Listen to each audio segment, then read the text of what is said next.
به نام خدا. خدمت شما عرض کنم که با هم میخوایم یک سری دستورات رو در نرم افزار آر که یک نرم افزار محاسباتی آماری هست انجام بدیم با هم دیگه و خروجی بگیریم ببینیم به چه صورت هست. خب همینجور که میدونید در سالهای اخیر نرم افزار آر بسیار گسترش پیدا کرده و یک نرم افزار رایگان هست و به راحتی شما میتونید از اینترنت استفاده کنید و نسخه رایگان این زبان برنامه نویسی یا نرم افزار آماری رو که خیلی فراتر از آمار به اصطلاح عمل میکنه و یک نرم افزار بروز هست و میگم مدام داره گسترش پیدا میکنه رو دانلود کنید و نصب کنید و به اصطلاح ازش استفاده کنید توی تحلیل های آماریتون. خدمت شما عرض کنم که برای دانشجویان رشته آمار توی همه دانشگاه ها فکر کنم محاسبات آمار یک درسی دارید به نام محاسبات آماری با همین نرم افزار آر انجام میشه. خب من الان میخوام اگر قابلیت‌های این نرم افزار رو نشون بدم. یکی از قابلیت‌های خیلی خوبی که داره و اینکه میتونید شما متناسب با نیازهاتون ازش استفاده کنید و ازش سود ببرید این هست که اگر بخواید تحلیل گرافیکی انجام بدید، مثلا نمودار داده ها رو میخواید رصد کنین، یک ویژگی خیلی خوبی که داره اینه که شما چند تا نمودار همزمان میتونید توی یک صفحه نمودار نشون بدید. دستوری که این کارو میکنه واسه ما، ببینید مثلا من حالا قبلا داده داشتیم ولی الان بهتون میگم. مثلا من بنویسم پلات، دستور پلات. این رو هم بگم وقتی نرم افزار رو اجرا میکنید، نرم افزار آر استودیو رو یه همچین محیطی باز میشه. حالا من کاری با اجزایش ندارم، اینجا اعلان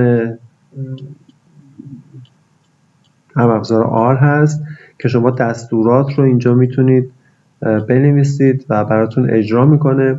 اینجا ببینید بالا صفحه پلات نوشته، اینجا تو این تبی که هست شما تو این صفحه نمودارهاتون رو میتونید رسم کنید. ببینید مثلا من بنویسم پلات ایکس، حالا ایکس رو قبلا وارد کردم، یک سری داده هست کاری باش نداریم.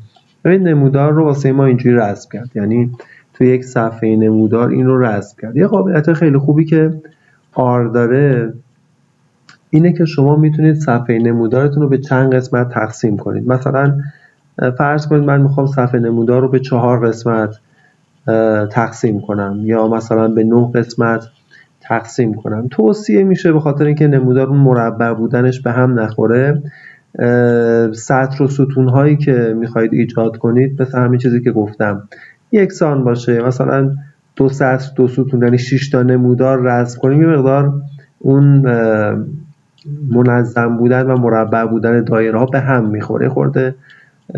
من خودم شخصا وقتی انجام میدم سعی میکنم مربعی باشه، یعنی تعداد سطرها و ستون هایی که میام افراز میکنم این صفحه نمودار رو که نمودار رو اونجا رسم کنه مربعی در نظر میگیرم. فرض کنید من میخوام اینو به یعنی 9 تا نمودار دارم میخوام تو یک شکل نشون بدم و اینا رو با هم مقایسه کنم. فرض کنین دستوری که استفاده میکنیم از دستور پار هست، میاد پارتیشن برامون انجام میده.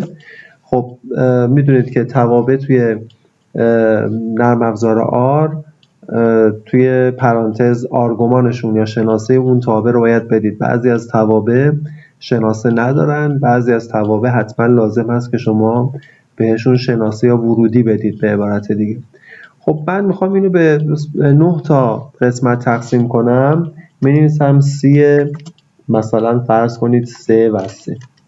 این سی حالا توی دورم هست که دوره کامل نرم افزار آر که از 0 شروع میکنه و بقیه موارد رو تا شما رو به یک تحلیلگر آماری با آر تبدیل میکنه. یعنی میتونید همه نیازهای روتین رو، حالا نه خیلی پیشرفته رو، ولی نیازهای روتین رو میتونید باش رفع کنید.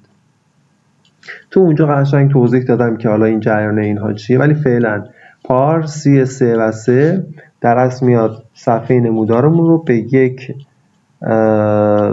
صفحه‌ای که 3 تا ستون داره و 9 تا نمودار شما میتونید توش رسم کنید تقسیم میکنه. خب اینجا یک شناسه هم داره این پارمون تحت عنوان MF راو هست. خب اینو قرار میدیم شناسه رو با C3 و 3، یعنی در اصل میخوایم اون صفحه نمودارمون رو به یک صفحه نموداری که 3 سطر و 3 ستون داره و 9 تا نمودار همزمان میتونیم توش رسم کنیم نشون بده. خب من اینو نوشتم، اینتر زدم، اینو برای من اجرا کرد. وقتی که به اعلان دستور R میاد، اعلان R میاد که شما میتونید دستور بنویسید، یعنی که این اجرا شده و مشکلی نداشته. اگر اشکال داشته باشه دستوراتتون، ایرور میده بهتون یا وارنینگ بهتون میده و اون خطا یا اون هشداری که هست رو بهتون گوش زد میکنه. خب فرض کنید من میخوام از توزیع پواسون 50 تا داده تولید کنم. خب میدونید دستورش چیه؟ مثلا من میخوام توی x ذخیره‌اش کنم، می‌نویسم x مساویه با خب دستور ایجاد نمونه تصادفی استفاده از دستور به اصطلاح R هست، اولی کلمه رندوم، بعد کد اون توزیع رو بدونیم در نرم افزار R که برای توزیع پواسون کدش پویس هست. خب بعد من آرگومان داره دیگه، من پرانتز باز و بسته میکنم. ببینید اینجا خودش برای من زده، اگر نگاه کنید یه پنجره باز کرده توضیح داده که شما وقتی اینو میخواید بزنید اول باید تعداد رو بزنید. حالا حذف شد، من اگر دوباره این پرانتز رو بزنم میاد میگه اول تعداد رو میخواد، بعدش هم لامدا رو میخواد یا همون پارامتر توزیع پواسون. من میگم 50 تا تولید کن از توزیع پواسون با لامدای 5. خب اینو برو توی x ذخیره کن واسه من. یک برداری به نام x داریم، این داده ها رو 50 تا رو در x میاد ذخیره میکنه. خب فرض کنید من میخوام این رو رسم کنم با دستور پلات، میزنم پلات. پلات نه، فرض کنید من میخوام شکلش رو بدونم، از هیستوگرام استفاده میکنم.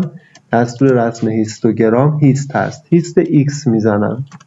خب این x رو برای من ببینید رسم میکنه. الان این صفحه گرافیک من رو به 9 قسمت تقسیم کرده. نمودارها رو به ترتیب اینجوری میزنه، اول اینجا رو پر میکنه، بعد میره سطر اول جایگاه دوم رو پر میکنه، بعد سطر اول جایگاه سوم، بعد میاد سطر سوم به همین ترتیب، سطر دوم به همین ترتیب، سطر سوم. خب مثلا من فرض کنید میخوام یک نمودار پواسون دیگه رسم کنم. فرض کنید که y رو میخوام بگیرم باز رندوم پواسون با 50 تا واسه من تولید کن، ولی لانداش رو مثلا میذارم فرض کنید 10، یا بذارید بیشتر بذارم، میذارم 15، همون 10 بذارم بهتر. پس با میانگین 10 یا با لاندای 10 برای من تولید میکنه یک نمونه تصادفی 50 تایی در داخل وای ذخیره‌اش میکنه. خب فرض کنید باز من اینو میخوام رسم کنم، هیستوگرام فرض کنید که وای. البته اینا خیلی دستورات ساده‌ای هستن و شما واسه نمودارها میتونید زیرنویس بنویسید، میتونید توی هیستوگرام مثلا اینجا نگاه کنید یک واحد گرفته عرض این مستطیل ها رو، تو نمودار اینجا اومده عرض مستطیل ها رو ببینید دوتایی گرفته. اینا قابل تنظیمه، تعداد طبقات رو میتونید به دلخواهتون تغییر بدید، این اتوماتیک خودش اینجوری در نظر میگیره. خب حالا فرض کنید من یک متغیر z تعریف میکنم، هر دوتا این بردار رو میذارم توی زدمون، یعنی میام اون x مون و این y مون رو با همدیگه میخوام توی یک نمودار رسم کنم.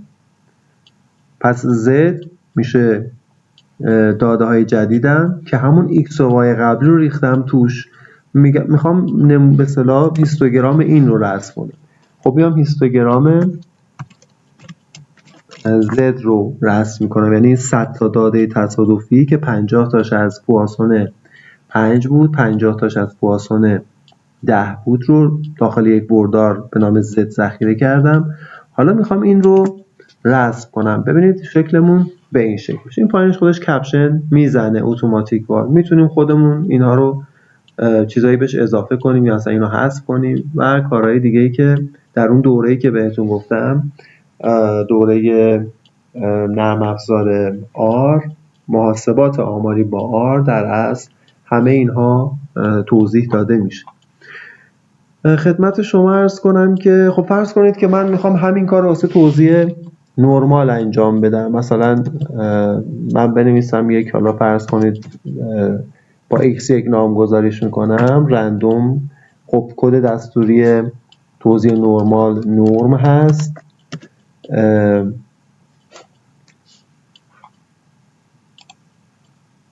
آر نرمه. خب ببین اینجا میزنه n رو بده، تعدادش رو بده، میانگینش و انحراف استاندارد. یه پیش‌فرضایی هم گذاشته، یعنی میگه اگه شما میانگین واریانس رو انحراف استاندارد رو وارد نکنید انحراف استاندارد SD زده. 0 و 1 در نظر میگیره. خب من میزنم باز همون 50 تا تولید کن از یک توزیع نرمال با میانگین مثلا 5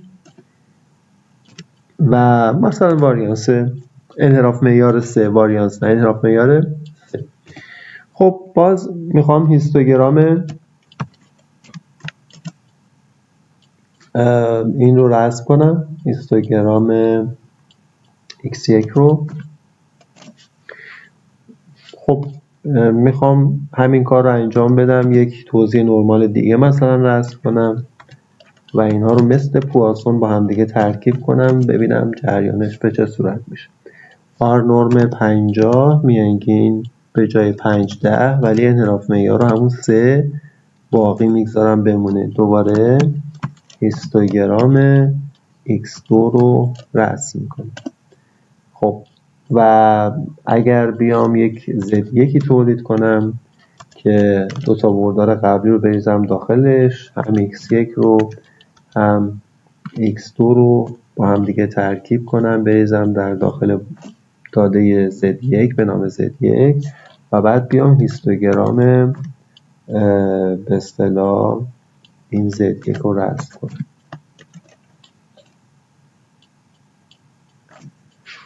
به این ترتیب و به همین ترتیب میتونم، الان من 3 تا نمودار دیگه میتونم اینجا رسم کنم و اینها رو میتونم تو یک شکل با هم دیگه مقایسه کنم. خب اینجا مشخصه دیگه وقتی که ما داده هامون ترکیبی میشه، به عبارت دیگه ما 2 تا توزیع رو اومدیم ریختیم توی هم دیگه. ببینید توزیعمون دو نمایی میشه، یعنی 2 تا مود داریم اینجا یک نمایی، تک نمایی، دو نمایی هست. بنابراین یکی از مشخصه هایی که ما میتونیم بیایم بگیم که خب این داده هایی که ما داریم، این نمونه تصادفی که ما داریم از یک جامعه نیامده، از 2 تا جامعه است و بعد اینا اصلا تفکیک بشن، همین بحث مود یا نماشون هست. توضیح هایی که یا نمودارهایی که دو نمایی هستن، یکی از دلایلش میتونه این باشه که ما 2 تا جامعه داشتیم و نمونه های 2 تا جامعه با هم ترکیب شدن و یک نمونه ایجاد کردن که به عبارت دیگه باعث شده که داده هامون دو نمایی بشن یا دو مودی بشن به عبارت دیگه. خب این یه آموزش خیلی مختصر بود، فقط میخواستم بهتون نشون بدم که کار با این نرم افزار چقدر ساده است. اون دوره‌ای که من خدمتتون عنوان کردم از معرفی داده ها به آر، مثل همین چیزی که اینجا انجام دادیم. البته اینجا ما داده تصادفی ایجاد کردیم، ولی کلا چجوری داده هامون رو به آر معرفی کنیم، محاسبات ریاضی در آر به چه صورت انجام میشه. مثلا ما حتی با آر میتونیم مشتق بگیریم یا دستگاه معادلات حل کنیم یا به اصطلاح مقادیر ویژه و بردارهای ویژه محاسبه کنیم. حتی میتونیم درونیابی خطی انجام بدیم یا حتی میتونیم معادلات درجه انوم، چند جمله‌ای درجه انوم رو حل کنیم. همین کاری که الان کردیم، از توزیع‌های مختلف اعداد تصادفی تولید کنیم یا چندک مثلا بسازیم. مثلا یکی از کارهایی که میتونیم بکنیم این هست که ما جدول توزیع نرمال رو میتونیم اینجا ایجاد کنیم. حالا مثلا من بنویسم کیو چی رو میخوام، مثلا میخوام ببینم که در توزیع نرمال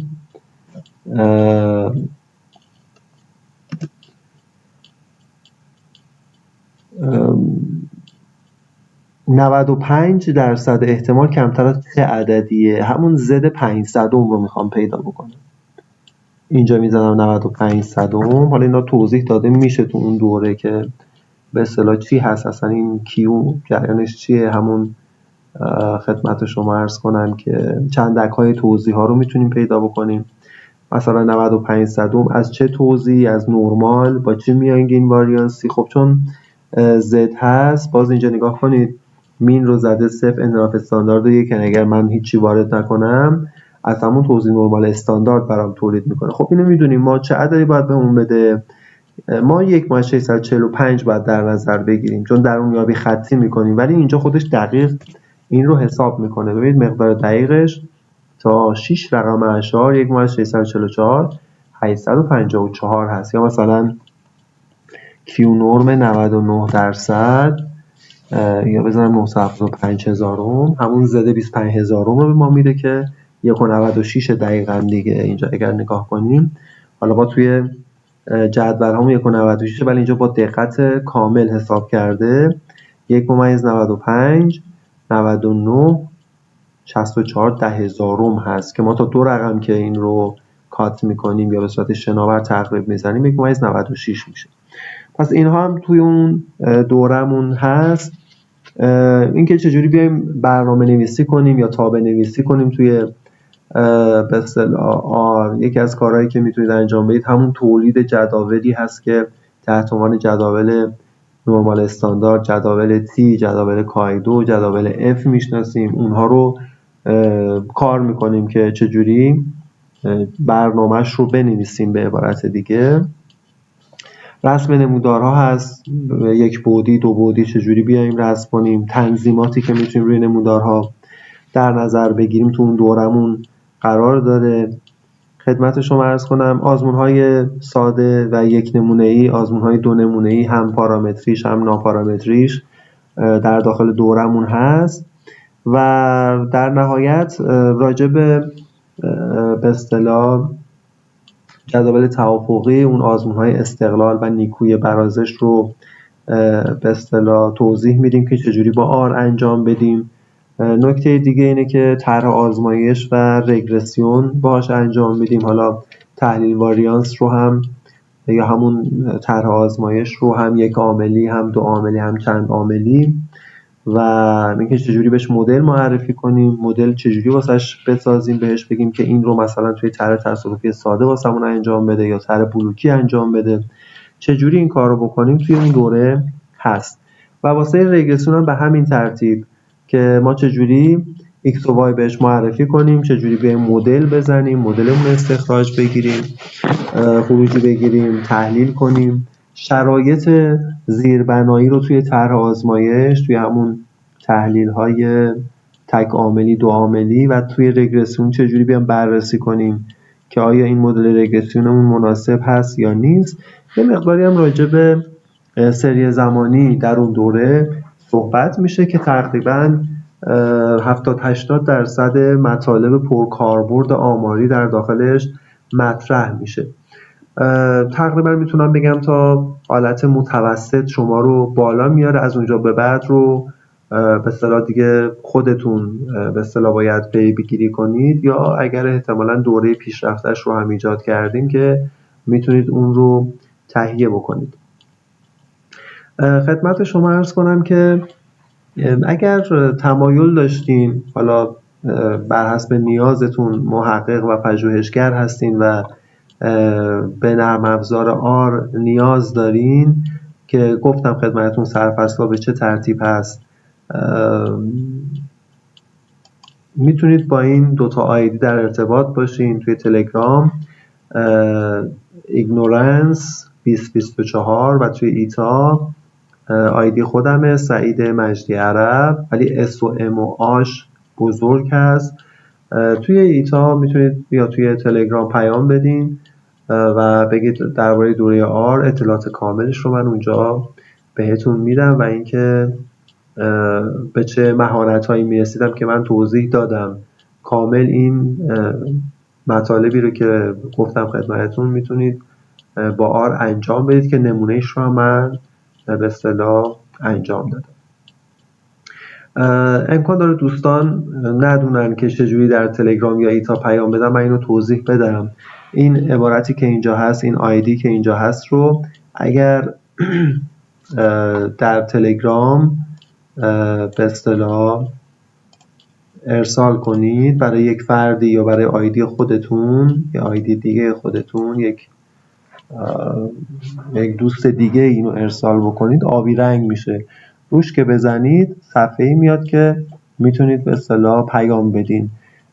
یا اینکه توی ایتا میتونید به این آیدی باز به همون ترتیب تلگرام، حتی شما حتما بلد هستین ولی خب میگم واسه دوستانی که امکان داره به مشکل بر بخورن، این عبارت رو توی ایتا برای یک نفر میفرستید، آبی که بشه روش بزنید، لمسش بکنید اونو، همین عبارت رو، همین آیدی آبی رو،